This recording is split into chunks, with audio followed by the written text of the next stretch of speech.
Helicopter থেকে প্রাণঘাতী অস্ত্র থেকে বিক্ষোভকারীদের উপরে গুলি করার শেখ হাসিনার নিজের মুখে দেওয়া অডিও নির্দেশ এখন আমাদের হাতে। খুনি হাসিনার ক্ষমা নাই। অনেকে বলছেন এটা পাবলিক করতে, সেটা আপাতত করা যাচ্ছে না। মাফ করবেন, আইনি প্রক্রিয়ার কারণে। নিশ্চিন্ত থাকেন, আদালতে এভিডেন্স হিসেবে পেশ করা এবং আদালতের গ্রহণ করার পরে এভিডেন্সটা আপনারা সবাই সেই পিশাচিনীর রক্ত হিম করা নির্দেশ শুনতে পারবেন। আমাদের টিমের অনুরোধ রাখতেই হচ্ছে, এইটা পাবলিক হইলে এভিডেন্স হিসেবে দাখিলের ক্ষেত্রে আইনি সমস্যা থাকতে পারে বলে জানাইছেন ওনারা। তাই আমরা চাই হাসিনার শাস্তি। ওই রেকর্ড পাবলিশ করার জন্য নানা ধরনের চাপ হবে, ট্রল হবে, বলা হবে মিছা কথা বলতেছি, শুনে যাবেন, পাত্তা দিবেন না। আমাদের যে কোর্ট টিম, আমি, ইলিয়াস, মাহমুদ ভাই, সবার কাছে আছে জিনিসটা। তাই আওয়ামী লীগের উস্কানিতেও তোলা হইয়েন না, তবে আশাহত হইয়েন না। তা একেবারে আজকে বিনা জিনিসে ফেরাবো না, খুশি করে দিব শেষে। যেগুলো আদালতে এভিডেন্স হিসেবে দেওয়া হবে না, তার থেকে কিছু শোনাবো, পরে আসতেছি ওই ব্যাপারে। আমি কইছিলাম হাসিনার বাসন নাই, পশ্চিম তারে ছাই দিয়া ধরবে। দেখেন, হিউম্যান রাইটস ওয়াচ প্রতিবেদন দিছে প্রফেসর ইউনূসের কাছে। সেইখানে পুলিশদের নিজেদের ভাষ্যেই প্রমাণ পাওয়া গেছে কতটা নৃশংস হত্যাযজ্ঞ চালানো হয়েছিল। এখানে বলা হয়েছে যে পুলিশ বিক্ষোভকারী ছাড়াও তাদের আশেপাশে বাসাবাড়ির জানলা গেটে দাঁড়ায় থেকে দেখতে থাকা মানুষের উপরে যারা সাক্ষ্য দিতে পারে তাদের উপরে গুলি চালাইছে, যেন কেউ নৃশংসতার সাক্ষ্যটা দিতে না পারে। এই যে এখানে লেখা আছে, পুলিশই বলছে যে এই নৃশংসতা চালানোর নির্দেশ রাজনৈতিক নেতৃত্বের কাছ থেকে আসছিল। পুলিশ অবশ্য নিজের মুখেও বলছে, যেমন ধরেন এই যে এই ভিডিওটা, এটা আমাদের উপর নির্দেশনা আছে। আজকে যদি আপনারা বের হন, আমরা কিন্তু ডাইরেক্ট গুলি, আমাদের ব্যবস্থা আমরা নিব। শীর্ষ কর্মকর্তা সিসিটিভি দেখছে, ভিডিও গেমস যেমন খেলে এরকম দেখে দেখে দায়িত্বরত কর্মকর্তাদের এমন ভাবে গুলি করার নির্দেশ দিচ্ছিল যেন তারা ভিডিও গেম খেলতেছে। পুলিশের গুলি করার নিয়ম পায়, সেখানে গুলি না করে শরীরের বিভিন্ন প্রধান অঙ্গ প্রত্যঙ্গে সিসার বুলেট ব্যবহার করে গুলি করছিল, শরীর লক্ষ্য কইরা। এমনকি যখন তাদের জীবনের উপরে, মানে পুলিশের জীবনের উপরে আঘাতের কোন ধরনের শঙ্কা ছিল না। ব্যারিস্টার আরমান র্যাব টিএফআই সেলের আয়না ঘরে বন্দী ছিল, সেই সেলটা আবিষ্কার করা হয়েছে। সেখানে 1000-এর উপরে বন্দী থাকতো, অবিশ্বাস্য সংখ্যা। 8টা কবর সেল আবিষ্কার হয়েছে 3 ফিট বাই 4 ফিট, যেখানে শুধু বসে থাকা যায়, শোয়াও যায় না। অনেক এভিডেন্স নষ্ট করা হইলো। পুরা স্থাপনা বিস্ফোরণে উড়ায় দেওয়ার পরিকল্পনা করছিল জল্লাদেরা, যেন এই এভিডেন্স বাইরে না আসে। ওই দিন যেন ফিরে না আসে, হাসিনার দিন, সেটা নিশ্চিত করার জন্য বিশাল কাজ বাকি আছে ভাইরা। এখনই ক্ষান্ত দিয়েন না। অনেকে বলছেন যে সিরিয়াজে 1 মাসে করলো, তা আমরা 6 মাসে কেন করতে পারি নাই? তার উত্তর হচ্ছে, আমাদের পুরো একটা হোস্টাইল প্রশাসনের সাথে কাজ করতে হচ্ছে। পুরাই তো হাসিনার প্রশাসন। বিপ্লবের পক্ষের শক্তিকে দূরে সরাই রাখা হয়েছিল, তাই আমাদের ক্রুশিয়াল শক্তিকে কাজে লাগাতে পারে নাই সরকার। বিপ্লবের শক্তি নানা ধান্দায় ব্যস্ত হয়ে গেছে। এই কাজকে ফ্যাসিলিটেট করার জন্য যে প্রভাব, ইনফ্লুয়েন্স দরকার, তেমন মানুষের সংখ্যা তো কম। তবে কাজ হইতেছে, ভরসা রাখেন, সরকারকে নির্বিঘ্নে কাজ করতে দেন। দাবি দেওয়ার নামে অরাজক পরিস্থিতি তৈরি করে সরকারের চলার পথকে কণ্টকাকীর্ণ করে দেবেন না। এই সরকার যেন বেশি দিন থাকতে না পারে, এটাই আওয়ামী প্ল্যান, এটা এজেন্সির প্ল্যান। এই এজেন্সিগুলোর উপরে কর্তৃত্ব স্থাপন করা যায় না এখনো তারা স্যাবোটাজ করে নানা জায়গায়। ভাই, ফেসবুকে চিল্লায় কাজ হয় না, মাঠে কাজ করতে হয়। সেটা সময় লাগে, এনার্জি লাগে, ঘাওড়াদের দাবরানি দেওয়া লাগে। এই কাজ যারা করতে পারবেন না তারা হুদাই লাগেন না মানুষজনের পিছে। আমার পিছনে লেগে আছে অনেকজন, আর কি লেগেন না, লাভ নাই আর কি, লেগে কোনো কিছু করতে পারবেন না আর কি। আমাদের এই মুহূর্তে করণীয় হইতেছে প্রফেসর ইউনূসের সরকারকে সর্বাত্মকভাবে সহায়তা করা। প্রফেসর ইউনূসকে বলতে হবে যে আপনার উপদেষ্টা পরিষদ পুনর্গঠন করেন, দক্ষ তরুণদের উপদেষ্টা পরিষদে অন্তর্ভুক্ত করেন। দেশের মধ্যে আওয়ামী লীগারদের দাবরানির উপরে রাখার জন্য সব ধরনের কৌশল নিতে হবে। আওয়ামী লীগের পক্ষে যেই কথা বলবে তারই দাবরানি দেওয়া হবে। দেশের বাইরে যারা আওয়ামী লীগের পক্ষে কাজ করতেছে তাদের বিরুদ্ধে আমাদের ফরেন মিশনগুলোকে সক্রিয় করতে হবে। ওই যে সেদিন দেখেছিলাম না, কানাডার একজন আমাদের ভাইদের নাম থাম ছবি টবি দিয়া প্রচার চালাচ্ছে, ওদের নাকি পিটাবে। ওই ইত্তেফাকের নাকি কানাডার প্রতিনিধি। ওই ইত্তেফাকে কানাডার প্রতিনিধি থাকে কিভাবে? ইত্তেফাক ভালো হইয়া যান। হাসিনার লেসপেন্সারি করেছে আপনার মালিক, এখন এই সমস্তকে আশ্রয় দিতেছেন, সামাজিক প্রতিষ্ঠা দিতেছেন। পুলিশে যারা অসহযোগিতা করতেছে তাদের নির্দয়ভাবে অব্যাহতি দিতে হবে। তারপরে সবার সম্পদের খোঁজ নিয়ে টান দিতে হবে। ইন্ডিয়ান সকল ইন্টারেস্টকে, সকল পণ্যকে বর্জন করতে হবে। ইন্ডিয়ার সাথে লটর পটর যারা করতে যাবে তাদের সামাজিকভাবে লজ্জা দিতে হবে। মিডল ক্লাস আর আপার মিডল ক্লাসের মধ্যে যারা আওয়ামী লীগের পক্ষে আওয়াজ তুলতেছে, কাজ করতেছে, তাদের দৌড়ানির উপরে রাখা হবে। সোশ্যাল মিডিয়া ফলো করা হবে। এদের সবার অপ্রদর্শিত আয় আছে, ফাইল ওপেন করেন, কিছু করতেও হবে না, শুধু ফাইল ওপেন করেন, পেটের গু শুকায় জিলাপি ঘুটা হয়ে যাবে। যারা হত্যা করছে আমার ভাইদেরকে, সন্তানদেরকে গুম করছে, পুলিশ, র্যাব, ডিজিএফআই, এদের প্যাকেট করে ফেলতে হবে। বাধা দিতে থাকলে এমন কৌশল না হবে যেন বাধা দিতে না পারে। আমার কাছে কৌশল আছে, ওই জাউরামুর স্ট্র্যাটেজি আছে, শিওর শট। হ্যাঁ, শরদ্দীপ বডিগার্ড, ওই যে হ্যাঁ শরদ্দীপ বডিগার্ড, ওই কি ছিল ভদ্রলোকের সাথে ভদ্রতার, জাউরাদের সাথে ডাবল জাউরামি। আপনি গেলে মরছেন, আমি সেটা ফলো করি। ইন্ডিয়ার এখন মূল প্ল্যান হইতেছে প্রফেসর ইউনূসকে সরানো। প্রফেসর ইউনূসের ব্যাপক আন্তর্জাতিক গ্রহণযোগ্যতার জন্য বাংলাদেশে ইন্ডিয়া কিছুই করতে পারতেছে না। প্রফেসর ইউনূস ইন্ডিয়ার গলার কাটা হইয়া দাঁড়াইছে, এই কাটা সরাইতে চাইতেছে ইন্ডিয়া। এই জন্য নির্বাচন দিয়ে সরে যাওয়ার চাপ তৈরি করতেছে যেন বাংলাদেশকে আবার দখল করতে পারে ইন্ডিয়া। বাংলাদেশের রাজনৈতিক দলগুলো না বুঝা আওয়ামী লীগের সাথে আনন্দ চিত্তে ইন্ডিয়ান এই পরিকল্পনা বাস্তবায়নের জন্য কাবলা দিয়ে দিতেছে। মনে রাখবেন, প্রফেসর ইউনূসের অকাল বিদায় মানে ইন্ডিয়ার পুনরায় বাংলাদেশের তালুকদারি বহাল। এই জন্যেই ফেব্রুয়ারিতে আওয়ামী লীগ কঠোর আন্দোলনে যাবে বলছে। আর বিএনপি নাকি সরকারকে সঠিক পথে আনতে আন্দোলনে নামবে। কোন পথে গেছে সরকার? কোন বেপথে গেছে সরকার? সঠিক পথ মানে কি? তবে আওয়ামী লীগ বিএনপি একই সাথে আন্দোলন করছে, দেখেছেন তো? একই সময় আলহামদুলিল্লাহ দুই রসুনের এক জায়গায়, এটা বুঝাতে পারছেন তো? বিএনপি চায় আন্দোলন, আওয়ামী লীগও চায় আন্দোলন। বাহ, কি মজা! সরকারকে নাকি নির্বাচনে বিলম্বের যৌক্তিকতা তুলে ধরতে হবে, তাই নাকি? বহুত খুব সালাউদ্দিন সাহেব, আমরাই সরকার, এটা আমাদের সরকার, আপনার না হইতে পারে, আমরাই দিব যৌক্তিকতা। ড্যাং ড্যাং করতে তো গেছিলেন ক্যান্টনমেন্টে যে সরকার গঠন করার জন্য। এখন সরকারকে অন করেন না, না এখন সরকার আপনার না, আমাদের সরকার, আপনার না হইতে পারে, তবে দিব, আমরাই দিব যৌক্তিকতা। আগামীকাল দেই, হ্যাঁ মাইনা নেবেন, আমি শিওর। একটা দিন টাইম দেন, মেলা কাজ করার লাগিচ্ছে তো, একটা দিন টাইম চাচ্ছি, খুশি করে যৌক্তিকতা দিয়ে দিমুনি, আমি দিমুনি। জানেন তো সালাউদ্দিন ভাই, আমার যুক্তি গলে শিওর শট। সরকারের দিকে বাউন্সার ছুঁড়েন না, প্রত্যেক বাউন্সারে ছক্কা হাঁকামুখ প্রমিস করলাম। এবার আসেন, কইছিলাম না খুশি কইরা দিব, আসেন খুশি কইরা দিই।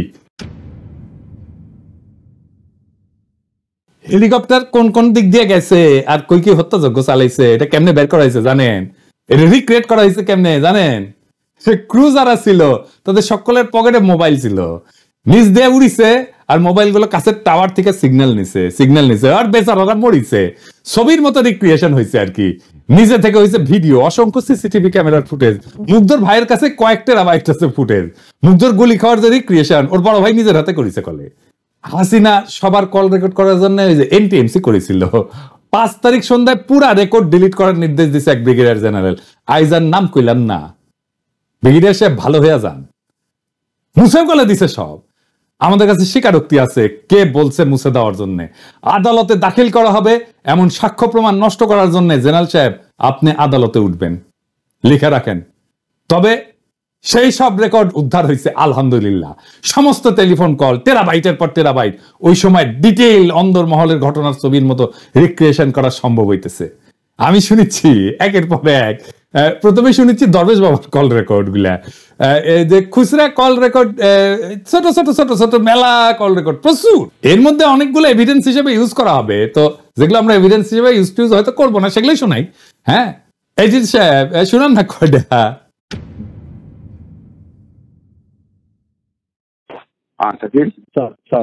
ওরা আবার আসছে এটা করতে, তো এর মধ্যে আর্মি নাকি একবার ছিল তখন। এখন কি অবস্থা হয়েছে ভাই, আমার তো ডিটেল দরকার। এখন কি অবস্থা? 100+ লোক দরজা ভেঙে ভেতরে ঢুকছে, গেট ভেঙে মেইন গেট। এখন হচ্ছে ওরা আগুন দিচ্ছে আমাদের র মেটেরিয়ালস গুলোতে। আর্মি মেন জোনের আর্মি তখন হয়তো একবার আসছিল, বাট ওটা আবার চলে গেছে। এখন নতুন হচ্ছে বাঞ্চ আসছে, এখন নতুন করে হচ্ছে আবার জড়ো হয়েছে। আর শাকিল ওখানে কি অবস্থা? ওখানে হ্যাঁ, ওখানে ওই বাজারের ওখানে ওরা স্টে করতেছে, আর মাঝে মধ্যে ড্রোন পাঠাচ্ছে উপর দিয়ে, এবং এখন একটু পিছনে হটে আছে, বাট স্টে করতেছে ওখানে এখনো। এই মাত্র কথা বললাম, বলবো যে এখনো ওরা স্ট্যান্ড নিয়ে আছে যে আবার ডুববে। জি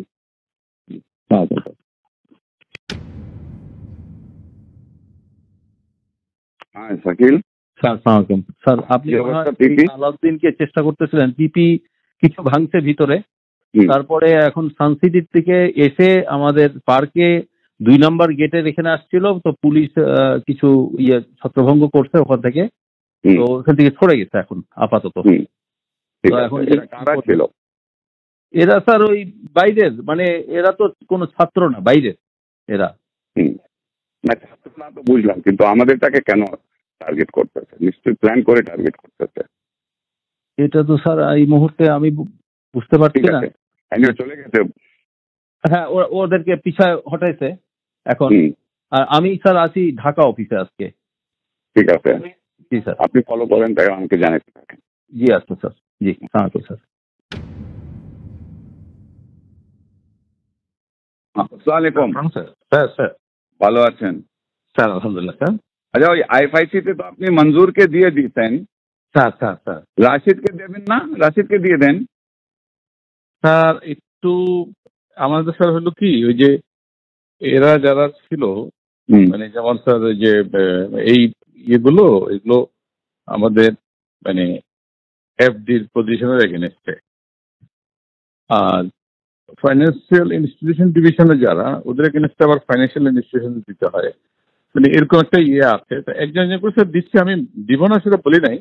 না, আপনি রাশিদকে দিয়ে দেন, আমার রাশিদ দরকার আব্দুর রহমান। আর থার্ড ম্যান যে আরেকটা তো মুস্তফাও তো এখন চলে যাবে স্যার ওনার তো, হ্যাঁ ওনার তো বোধহয় আর কিছুদিন সময় আছে স্যার, অক্টোবরে চলে যাবে। ওইটা স্যার আমার মনে হয় স্যার, যদি আপনি যদি স্যার এফআইডি থেকে কাউকে চুজ করেন তাহলে একটু সুবিধা হয় আর কি। কারণ এরা তো স্যার এই যেমন স্যার যে যাদের এগেনস্টে দিচ্ছি ওনার তো এফআইডিতেই ছিলেন আর কি, আমাদের জাফর ইকবাল স্যার, কামনা ম্যাডাম, এটা আর কি। ওইটা হলে স্যার ভালো হয়। আপনি ওটার জন্য আপনি এক্সেপশন করে দেন, আপনি দুইজন ফাইন্যান্স থেকে দেন, একজন ব্যাংকিং থেকে দেন। আচ্ছা ঠিক আছে, সময় করে দিবেন, আপনি এক্সেপশন করে দেন, বিকজ আমার জন্য is very important. I want the right. আপনি যাদেরকে পছন্দ করছেন ওরা সবচেয়ে খুবই ভালো ছিলেন, এটাতে কোনো ইয়ে নাই স্যার। ঠিক আছে স্যার, আমি স্যার থ্যাংক ইউ।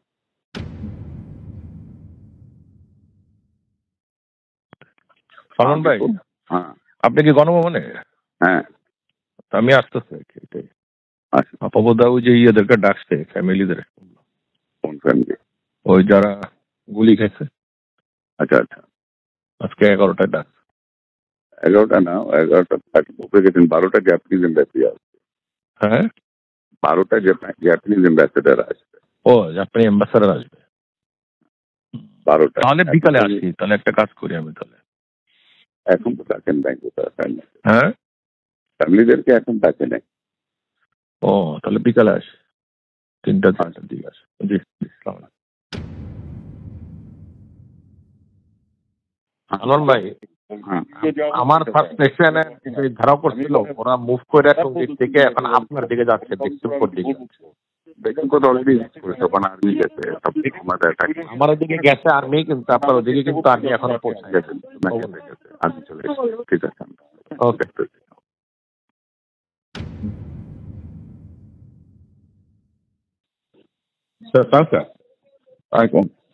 আরেকটা, ওই আপনারা যে ন্যাশনালাইজ ব্যাংকে কি ডিএমডি প্রমোশন হচ্ছে নাকি?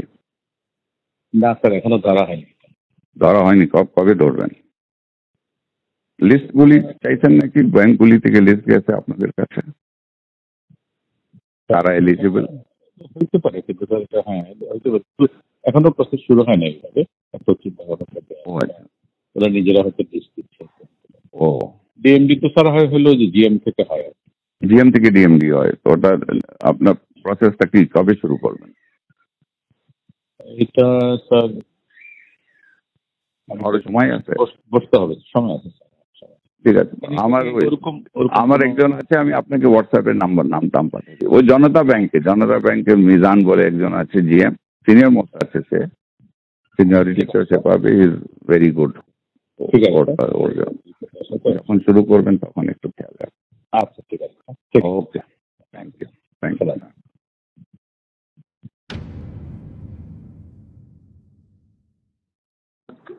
हाँ, अस्सलाम वालेकुम। Salman, Zidlur is in Mulri Bazaar for a local meeting with all the MPs and all that. Okay. Can you meet tomorrow? Sure. Give me a call tomorrow. Okay. ठीक है।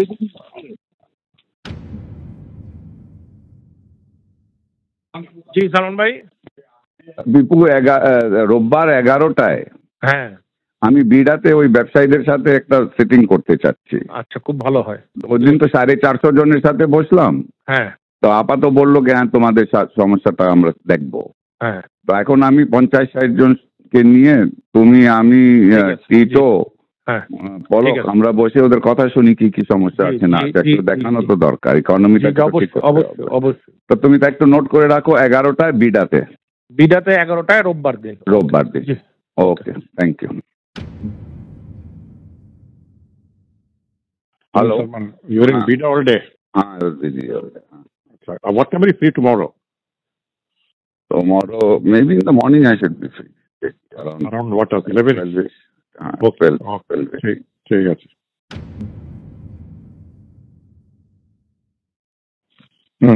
Are you back in office or? No, I'm not back. I will be back. Come to my home around 5:30 or 6 o'clock. Okay. Come to my home at 6 o'clock. That is Okay. better. We'll do that. 6:30 do that. ঠিক আছে। Pasha আসো। Okay. Hello. Lines are not there, right? Hello. हाँ, ठीक है। अभी वो किया जा रहा है, क्या? कंट्रोल में लाने का कोशिश किया जा रहा है। हो जाएगा इंशाल्लाह, कल तक पता लगेगा। इंशाल्लाह को कर देंगे। দোয়া করো। আর দেখেছেন না হিন্দি না উর্দু কিবান কয়, দেখেছেন কে যেন ফোন করেছিল, খুঁজে বের করেছি ওটা কে। যাই হোক, অনেক গুরুত্বপূর্ণ মানুষ কল রেকর্ড আছে। আগে একটা ছোট সুনাপটিটা শোনাই। হ্যাঁ, এইটা স্যার ওই যে শামীম হাসানেরটা শোনান না, দরবেশ বাবার। এই শামীম হাসান কে জানেন? আগে শুনে নেন, আগে শুনে। ওই যে venture capital and private equity association of বাংলাদেশের সভাপতি, ভিসিপিআব কয়। ওই আবার association of software and information services বেসিসের সভাপতি ছিল, জয়ের নাকি পার্টনার ছিল বিজনেস। আগে শুনেন তার আলাপ। আসসালামু আলাইকুম স্যার, আমি শামীম বলছিলাম। কোন শামীম? শামীম, আমি ওই ভেঞ্চার ক্যাপিটাল অ্যাসোসিয়েশনের প্রেসিডেন্ট, বিসিসির পাস্ট প্রেসিডেন্ট স্যার। একটু গাইডেন্স নেওয়ার জন্য ফোন দিলাম স্যার। আমি এইমাত্র এফবিসিসিআই বেএসপি সবার সাথে কথা বললাম। আমাদের তো স্যার একটু এখন মানে ব্যবসায়ী সমাজ থেকে বিবৃতি দেওয়া, তারপর কারফিউ উঠলে শান্তি সমাবেশ করা, আমাদের একটু স্যার সবার তো অ্যাক্টিভ হওয়া দরকার স্যার। করেনি গুলি। হ্যাঁ, আমাকে বলতে হবে কেন? এটা আপনারা করেন। জি স্যার, করতেছি স্যার। আপনি একটু গাইডলাইন দিন। উদ্যোগ নেন। জি স্যার, আমি এখনই সবার সাথে কথা বলতেছি স্যার। নেন। জি ঠিক আছে স্যার। Okay sir. জি আপনারা কন্ডেম করেন। জি স্যার, ওইটাই করতেছি। আপনারা নিন্দা জানান। আপনারা নিন্দা জানাচ্ছেন না? জি স্যার, ওইটাই করতেছি স্যার, সবার সাথে কথা বলতেছি স্যার। জি স্যার, ঠিক আছে স্যার। Thank you. ওকে, জি সালাম। ওরে দেখেন কেমনে প্রথম আলো কেমনে ওরে চাঙ্গে তুলিছে, দেখেছেন? প্রথম আলো ওর লেখা চাপে, ওর খবর চাপে, দেখেছেন? ও কেমনে এলিট বানাইছে প্রথম আলো, দেখেছেন? তো এটা শুনবেন না? আচ্ছা, থাক। বস্ত্রকল মালিকদের সংগঠন Bangladesh textile mills association BTM এর সভাপতি, আম্বার গ্রুপের চেয়ারম্যান এবং বিটিএম এর সাবেক সহসভাপতি শওকত আজিজ রাসিলের একটা আলাপের ক্লিপ আছে, আজকে শুনলাম কিছুক্ষণ আগে। ওই করছে যে ইন্টারনেট যখন বন্ধ আছিল তখন দরবেশ বাবাকে ফোন দিয়ে করছে যে আমরা মানে ওই রাসেল আপনাদের টেকনিক্যাল অ্যাসিস্ট্যান্ট দিচ্ছি, কিভাবে আপনি যারা ভিপিএন ইউজ করে ইন্টারনেট অ্যাক্সেস করবে তাদের আইডেন্টিফাই করবেন। বুঝেছেন? মাদারচোদ, আমি তোর ধরতাম না রাসেল। দেখলাম জিল্লুরের তৃতীয় মাত্রায় গিয়ে ফেচিবাত করিচ্ছু। হ্যাঁ, হারামজাদা। হাসিনার আমলে গাছের কাছে এখন তলার করে বেড়ে শিশু জিল্লুর, আপনি মিয়া মানুষ পান না? এই সমস্ত দুর্বৃত্তদের ধরে না ফুটেজ দেন। তৃতীয় মাত্রায় কোনোদিন একজন গার্মেন্টস শ্রমিককে আনিছেন? কাজের বুয়াক ডাকিছেন? রিক্সাওয়ালাক ডাকিছেন? কৃষক এক ডাকিছেন? খালি বড় লোক আর এলিট। হ্যাঁ, ওদের খুব ভালো গন্ধ না, ওদের তো দুর্গন্ধ। ওই হারামজাদাদের কাছে আমাদের দেশের কথা শোনা লাগবে কে? যখন ওই যে এনটিএমসি তৈরি হচ্ছিল তখন যারা এই কল রেকর্ড করেছিল আর কি, শুনেছিল, তারা প্রেমিক প্রেমিকার নাকি রসালো প্রেমময় আলাপ আলাদা করে রেকর্ড করতো, আর ওটা শুনে নাকি লাগতো। হ্যাঁ, আর দেখেছেন আমার কি করা লাগিছে, দেখেছেন? শালা দরবেশ বুড়া বেটা খাটাস, ভালো করে বাংলাও কবে পারে না। উহুর সব অশ্লীল ফোন আলাপ শুনে ট্রান্সক্রিপ্ট করা লাগিচ্ছে, কোন টাইমে কি ঘটেছিল। আমার উপরে এই খাইস্তে কাজের ভার কেন দাও খোদা তালা? বারে কেন আমার উপর কেন? আর মানুষ পান নাই, বারবার শুধু আমার উপরেই, কেন?